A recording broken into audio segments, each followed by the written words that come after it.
बरसाने की गली में मकान होना चाहिए।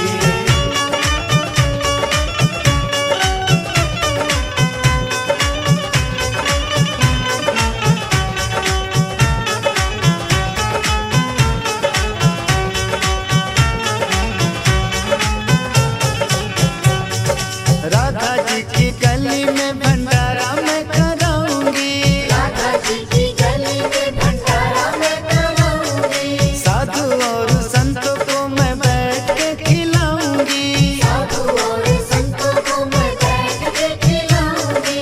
खीर और पूरी का प्रसाद होना चाहिए, खीर और पूरी का प्रसाद होना चाहिए। वृंदावन की गली में मकान होना चाहिए, वृंदावन की गली में मकान होना चाहिए। बरसाने की गली में मकान होना चाहिए। बरसाने